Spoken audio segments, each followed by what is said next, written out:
Salam, selamat pagi Bapak Ibu Saudara yang terkasih.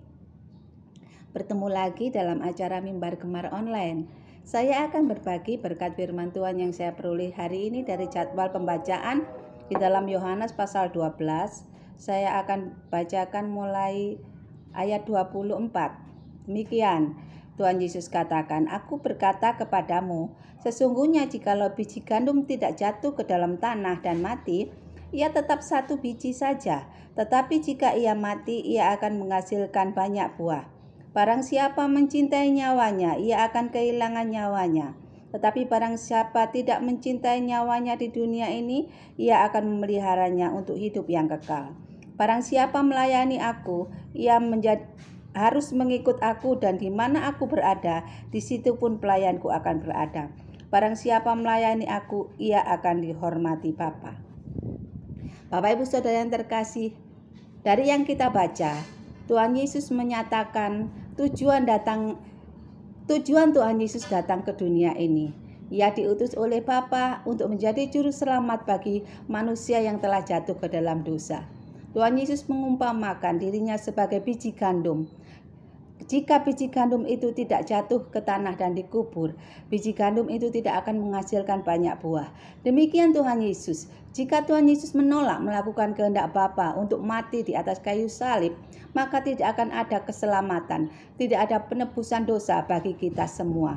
Sebab itu, Tuhan Yesus adalah sosok pribadi yang harus kita teladani.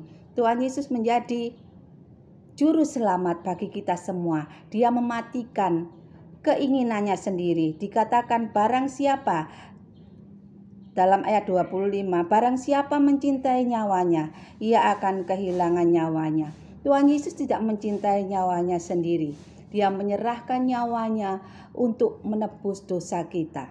Sebab itu Tuhan Yesus memperoleh hidup kekal. Dia memperoleh kedudukan yang tinggi setelah dia menyerahkan nyawanya. Saat ini Tuhan Yesus duduk di sebelah kanan Allah Bapa, dan kelak dia akan memegang pemerintahan di kekekalan. Dia memerintah seluruh dunia, bahkan seluruh alam semesta ini. Dia menjadi satu-satunya penguasa di jagat raya ini. Dia duduk di sebelah kanan Allah Bapa. Jika Tuhan Yesus tidak mau mati, melakukan kehendak Bapa, mematikan keinginannya sendiri, Tuhan Yesus tidak akan menerima kemuliaan yang saat ini diperolehnya. Bapak Ibu Saudara yang terkasih, mari kita meneladani apa yang telah Tuhan Yesus lakukan. Kita harus mematikan segala keinginan kita. Segala keinginan daging, keinginan mata, keangkuhan hidup harus kita matikan. Kita harus meletakkan keinginan dan kehendak Tuhan di dalam hidup kita, supaya kita memperoleh apa yang telah dijanjikan, yaitu hidup kekal. Kita turut memerintah bersama-sama dengan Tuhan Yesus. Jika kita tidak mau kehilangan nyawa, jika kita tidak mau mematikan semua keinginan kita tidak bisa berkata seperti Rasul Paulus, "Hidupku ini bukannya aku lagi, melainkan Kristus yang hidup di dalam aku." Dan kita tidak akan bisa turut memerintah bersama dengan Yesus. Barang siapa melayani aku, dia mengikut aku, dan dia akan dihormati oleh Bapakku yang di surga. Bapak Ibu Saudara yang terkasih, dari jadwal pembacaan hari ini juga di dalam 1 Raja-Raja pasal 11, kita baca juga di situ bagaimana Salomo setelah dia memerintah di Israel, dia menerima hikmat dari Tuhan. Tapi dalam perjalanan hidupnya, dia tidak bisa mematikan nyawanya. Dia memegang keinginannya, dia memenuhi keinginan dagingnya dengan mengambil istri-istri dari bangsa-bangsa yang Tuhan telah katakan kepada Israel, "Jangan kamu mengambil istri dari orang Amon, dari orang Moab, di mana mereka menyembah berhala-berhala."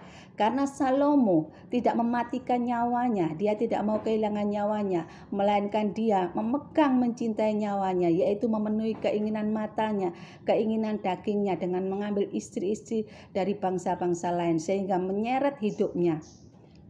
Di masa-masa tuanya dia jatuh ke dalam banyak dosa.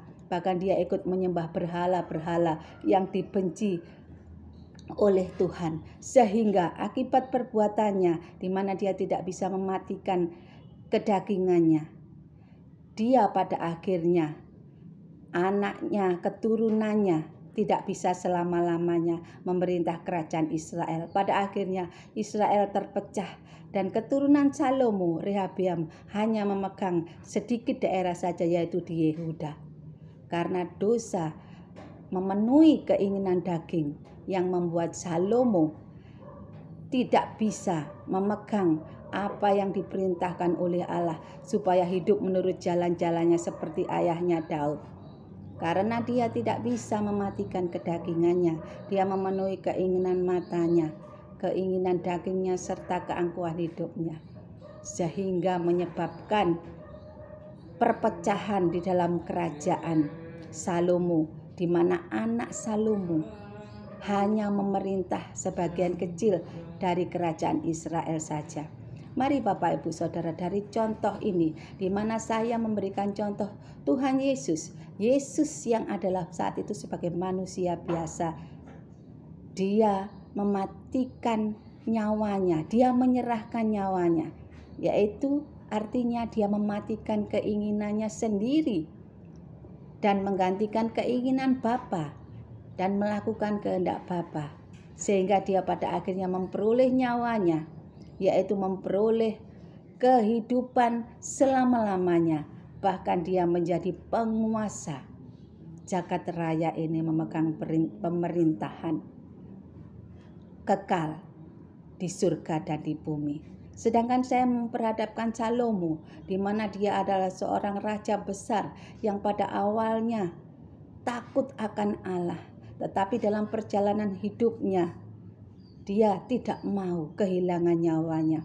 Bahkan dia mencintai nyawanya, yaitu mencintai keinginan mata, keinginan daging, dan keangkuhan hidup. Sehingga dia terseret oleh keindahan dan kesenangan dunia ini, dia jatuh ke dalam dosa dan pada akhirnya menghancurkan kehidupan keturunannya. Apa yang telah dijanjikan oleh Tuhan bahwa keturunan Daud akan selama-lamanya memerintah di kerajaan Israel tidak bisa terpenuhi mutlak karena Salomo tidak memegang perintah Tuhan, yaitu hidup benar di hadapan Tuhan seperti ayahnya Daud, menyebabkan kerajaan Israel terpecah dan sebagian besar diperintah oleh orang lain yang bukan keturunan Salomo. Mari Bapak Ibu Saudara, kita mau menyerahkan nyawa kita supaya kita kelak memperoleh nyawa kita kembali, yaitu hidup yang kekal bersama-sama dengan Kristus, memerintah di langit baru dan bumi yang baru. Haleluya. Saya akan mengakhiri dengan sebuah lagu supaya ini mengingatkan kita akan kehidupan kita di dunia ini yang sementara, dan kita harus mau mati sebelum kita mati secara fisik. Tuhan, aku rela mengosongkan bejana jiwaku ini dari segala keinginanku dan semua hasrat pribadiku. Tuhan, penuhi aku dengan gairah surgawi nan suci, agar apapun tak ku ingini lagi, hanya Engkau hartaku abadi. Saat ku pulang menghadap Bapa, hanya Engkau yang ku miliki.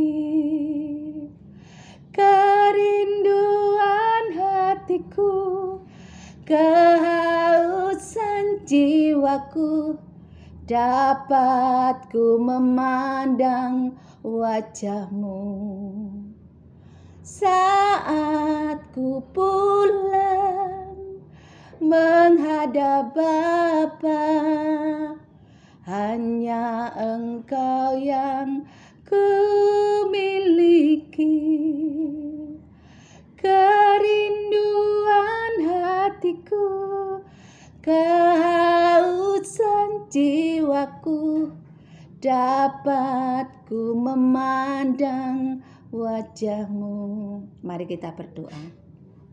Bapa kami yang di surga, tolong kami Bapa, untuk kami bisa meladani Tuhan Yesus yang rela menyerahkan nyawanya untuk melakukan kehendak Bapa.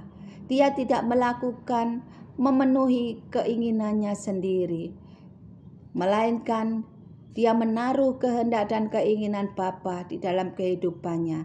Tujuan Tuhan Yesus hanya satu, yaitu melakukan kehendak Bapa dan menyelesaikan pekerjaannya. Tolong kami untuk menjadi orang yang rela menjadi pengikut Kristus yang benar, yaitu rela kehilangan nyawanya, supaya kami memperoleh hidup kekal yang sudah Engkau janjikan. Kami kelak masuk ke dalam rumah Bapa dan turut memerintah bersama-sama dengan Kristus. Tolong setiap pendengar, pengikut setia Mimbar Gemar, kami percaya oleh Roh Kudus Engkau memampukan kami pada hari ini untuk melakukan seturut dengan kehendak-Mu, agar kami tidak mengalami seperti yang dialami oleh Salomo. Terima kasih Roh Kudus, Engkaulah kekuatan kami. Tidak ada yang mustahil di dalam-Mu Tuhan.